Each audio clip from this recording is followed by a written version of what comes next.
எல்லாருக்கும் வணக்கம். நம்ம இன்னைக்கு இந்த வீடியோவில் என்ன பார்க்க போகிறோம் அப்படின்னா, வித்தியாசமான 10 கின்னஸ் சாதனைகளை படைச்ச சாதனையாளர்களை பற்றி தான் பார்க்க போகிறோம்.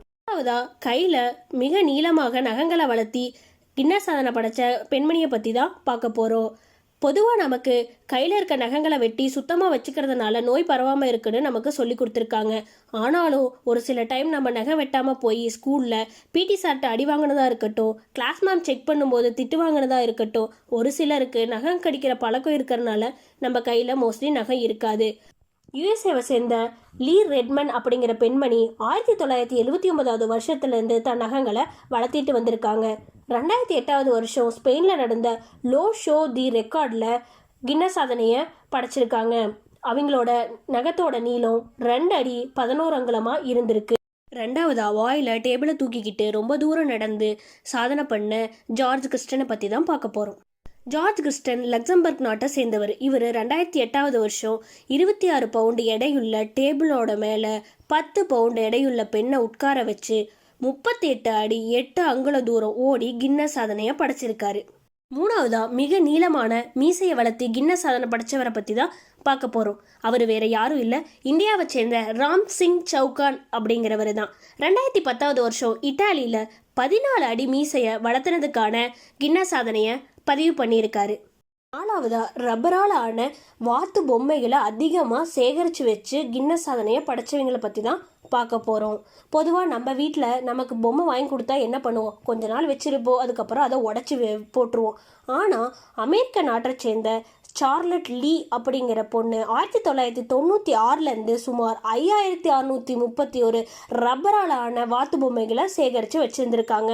இதுக்காக 2011வது வருஷம் அவங்களுக்கு கின்னஸ் சாதனை கொடுக்கப்பட்டிருக்கு. அஞ்சாவதா உலக அளவில் தாடி மற்றும் மீசைக்கான சாம்பியன்ஷிப்பில் அதிக முறை வெற்றி பெற்று கின்னஸ் சாதனையை படைச்சிருக்காரு.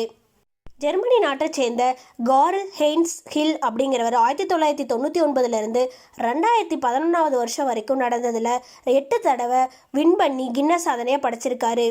அதாவது நாம்ஸ் அண்ட் பிக்சிஸை அதிக அளவு கலெக்ட் பண்ணி கின்னஸ் சாதனையை படைச்சவங்களை தான் பார்க்க போகிறோம். யூகே நாட்டை சேர்ந்த ஆன் அட்கின் அப்படிங்கிறவங்க அவங்களோட 4 ஏக்கரில் 2042 நாம்ஸ் அண்ட் பிக்சிஸை கலெக்ட் பண்ணி 2011வது வருஷம் கின்னஸ் சாதனையை படைச்சிருக்காங்க. ஏழாவதா லார்ஜஸ்ட் மெட்டல் காயில மூக்கு வழியாக விட்டு வாய் வழியாக எடுத்து கின்னஸ் சாதனை படைச்சவரை தான் பார்க்க போகிறோம். அவர் யுஎஸ்ஏவை சேர்ந்த ஆண்ட்ரூ ஸ்டாண்டன் அப்படிங்கிறவர். 2012வது வருஷம் இட்டாலியில் நடந்த லோ ஷோ டே ரெக்கார்டில் 3.63 மீட்டர் கம்பியை மூக்கு வழியாக விட்டு வாய் வழியாக எடுத்து கின்னஸ் சாதனையை பதிவு பண்ணியிருக்காரு. எட்டாவதா ஆப்பிளை வச்சு கின்னஸ் சாதனை படைச்சவரை பற்றி தான் பார்க்க போகிறோம். பொதுவாக நமக்கு ஆப்பிள்னா ஆப்பிள் ஐஃபோன் இல்லைன்னா நியூட்டன் ஞாபகத்துக்கு வரும். ஆனால் ஆஸ்திரேலியா நாட்டை சேர்ந்த கார்டன் ஹம்சி அப்படிங்கிறவர் கின்னஸ் சாதனையை படைச்சிருக்காரு.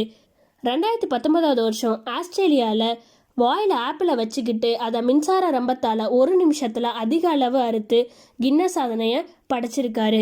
அதாவது ஐஸ்கிரீம் மேனை பற்றி தான் பார்க்க போகிறோம். பொதுவாக நமக்கு அயன்மேன், பேட்மேன், ஆண்ட்மேன் பற்றி தான் தெரியும். யுஎஸ்ஏவை சேர்ந்த ஹேலன் ஹான்ஸ் அப்படிங்கிறவர் தன்னுடைய வாழ்நாளில் 67 வருஷம் ஐஸ்கிரீமை சேல் பண்ணி கின்னஸ் சாதனை படைச்சிருக்காரு. 1947வது வருஷத்துலேருந்து 2014 வரைக்கும் ஐஸ்கிரீமை சேல் பண்ணியிருக்காரு. இதுக்காக 2014 அவருக்கு கின்னஸ் சாதனையை கொடுத்துருக்காங்க. 10வதா அதிக அளவிலான பிக்மேக் கேக் சாப்பிட்டு கின்னஸ் சாதனை படைச்சவரை பற்றி தான் பார்க்க போகிறோம். யுஎஸ்ஏவை சேர்ந்த டொனால்டு கார்ஸ்க் அப்படிங்கிறவர் தன்னுடைய 24வது வயசுலேருந்து 44 வருஷம் 28,788 பிக்மேக் பர்கர்ஸை சாப்பிட்டு 2016வது வருஷம் கின்னஸ் சாதனையை படைச்சிருக்காரு. நம்மளை பொறுத்த வரைக்கும் நாக்கால மூக்கு தொடுறது பெரிய சேலஞ்சாக இருந்திருக்கும். அந்த மாதிரி யாராவது ட்ரை பண்ணியிருந்தீங்க அப்படின்னா கமெண்ட் பாக்ஸில் கமெண்ட் பண்ணுங்கள். இந்த வீடியோ உங்களுக்கு பிடிச்சிருக்குன்னு நாங்கள் நம்புகிறோம். இந்த வீடியோ உங்களுக்கு பிடிச்சிருந்தா லைக் பண்ணுங்கள், ஷேர் பண்ணுங்கள், சப்ஸ்கிரைப் பண்ணுங்கள். பக்கத்தில் இருக்க பெல் ஐக்கானை மறக்காமல் ப்ரெஸ் பண்ணுங்கள். அப்போ தான் நாங்கள் போடுற வீடியோஸ் எல்லாம் உங்களுக்கு உடனுக்குடனே வந்து சேரும். அடுத்த வீடியோவில் உங்களை வந்து சந்திக்கிற வரைக்கும் டாட்டா, பை பை.